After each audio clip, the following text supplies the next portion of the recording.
जनार्दन द्विवेदी जी, प्रदीप जैन जी, वीरेंद्र सिंह बुंदेला जी, रमेश खटीक जी, हरिकिशन बाबा जी, Congress party के हमारे सब वर्कर, कार्यकर्ता, यूथ कांग्रेस एनएसयूआई के कार्यकर्ता, भाइयों और बहनों, आप सबका यहां बहुत बहुत स्वागत, नमस्कार। 2004 से दिल्ली में कांग्रेस पार्टी की सरकार है और जब हम चुनाव लड़े थे, हमने आपसे एक वायदा किया था। बाकी पार्टियां 10-15 वायदे करती है, कहती है भैया हम जीतेंगे तो ये कर देंगे, वो कर देंगे। हमने आपसे सिर्फ एक बात कही थी कि अगर हम सरकार बनाएंगे तो वो आम आदमी की सरकार होगी, गरीबों की सरकार होगी, पिछड़ों की, आदिवासियों की, दलितों की, किसानों की, मजदूरों की, गरीब लोगों की सरकार होगी, इंसानियत की सरकार होगी, जो हर एक को एक आंख से देखे और हर एक को प्रगति में शामिल करने की कोशिश करे। और हमारे विपक्ष में एक तरफ एनडीए थे और दूसरी तरफ स्टेट के जो पार्टीज हैं, बीएसपी, समाजवादी। एनडीए के लोगों ने कहा इंडिया शाइनिंग। उन्होंने आपको नारा दिया, अंग्रेजी में नारा दिया कि भैया हिंदुस्तान चमक रहा है।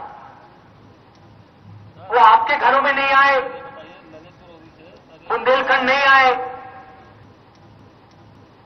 यहां उस समय सूखा था, लोग रो रहे थे और उनका नारा चल रहा था इंडिया शाइनिंग, हिंदुस्तान चमक रहा है। अब आप सोचिए बात, बुंदेलखंड में सूखा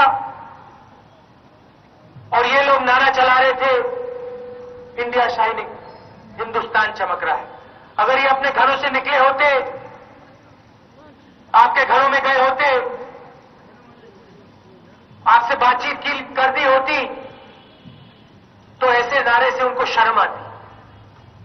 प्रेस वालों ने उनके नेता से पूछा, भैया ये आपको नारा कहां से मिला? कांग्रेस पार्टी बात करती है आम आदमी की, गरीबों की, पिछड़े लोगों को प्रगति में शामिल करने की। ये आपको नारा कहां से मिला? अंग्रेजी में नारा क्यों चुना आपने? और उनके सबसे बड़े नेता, उन्होंने जवाब दिया, एक रात मैं टीवी देख रहा था अपने घर में और एक इश्तिहार आया, उस पर एक आदमी खड़ा था, वो सूट पहना था, चमकता हुआ सूट, और उसके नीचे लिखा था इंडिया शाइनिंग। मैंने सोचा देखो कितना अच्छा नारा है, इसका हम प्रयोग करें। अब देखिए नारे किस प्रकार से चुनते हैं। और मैं नारे की बात इसलिए कह रहा हूं क्योंकि नारे के पीछे सोच होती है। नारा हवा से नहीं टपकता, नारा सोच कर दिया जाता है। और इन्होंने आपको सोचकर इंडिया शाइनिंग का नारा दिया। जब हिंदुस्तान के घरों में बिजली नहीं, पानी नहीं, रोजगार की कमी थी, ये लोग इंडिया शाइनिंग की बात करते हैं। यहां उत्तर प्रदेश में समाजवादी पार्टी, बीएसपी के लोग थे, वो किसी एक जात की बात करते हैं, 10% लोगों की बात करते हैं और जो 90% आबादी है उनको भूल जाते हैं। पहला काम हमने क्या किया? रोजगार योजना। हमने कहा कि जो भी रोजगार चाहता है, चाहे वो कहीं भी रहता हो, हम उसको रोजगार गारंटी करके देंगे। क्यों बात उठाई? कहां से आया ना, कहां से आई ये योजना? सोच कहां से आई? हम आपके पास आए और आपसे हमने पूछा सबसे बड़ी मुश्किल क्या है, और आपने हमें बताया। आपने बताया कि सबसे बड़ी मुश्किल शहरों में रोजगार मिल जाता है, बड़े लोगों को रोजगार मिल जाता है, जो गरीब होते हैं, पिछड़े होते हैं, कमजोर होते हैं, मजदूरी करते हैं, उनको गांव में रोजगार नहीं मिलता। तो हमने योजना शुरू की, दुनिया में सबसे बड़ी योजना, सबसे बड़ी योजना 100 दिन रोजगार की गारंटी, 120 रुपए प्रतिदिन, 12,000 रुपए हर एक गरीब को। बीएसपी के लोगों ने क्या कहा, मायावती जी ने क्या कहा, कोई फायदा नहीं होगा मनरेगा से, कोई फायदा नहीं होगा मनरेगा से।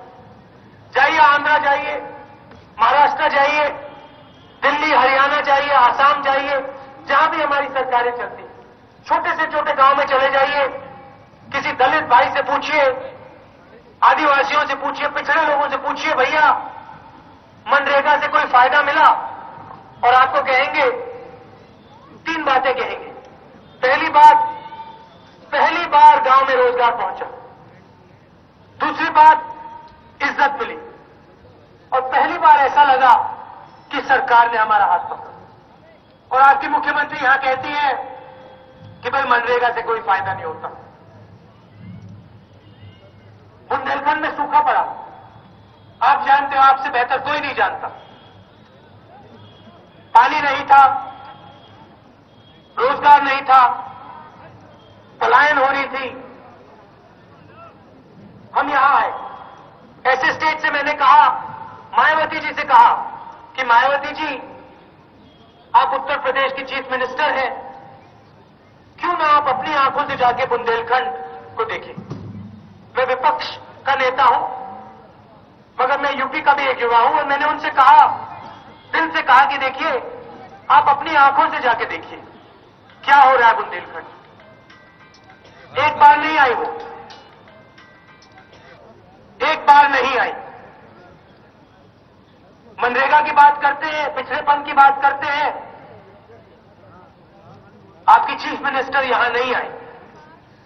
मैं आपके घरों में जाता हूं, आपके घरों में भोजन खाता हूं, यहां पे बुंदेलखंड में आपके गांव में रहा हूं, रात सूखा पड़ा था, आपके घरों में रहा, आपसे बातचीत की, आपके जो विचार थे उसको समझा। आपके लोगों ने हमें कहा कि देखिए, बुंदेलखंड में बहुत दुख है, यूपी की सरकार कुछ नहीं कर रही, आप मदद कीजिए। हम गए, प्रधानमंत्री के पास गए, आपके लोगों को ले गए, कुछ समय नहीं लगा, प्रधानमंत्री ने बुंदेलखंड पैकेज पास किया, 8,000 करोड़ रुपए बुंदेलखंड के लोगों के लिए। नहीं, अभी आप ताली बजा रहे हो, मगर मुझे गुस्सा आता है और दुख होता है।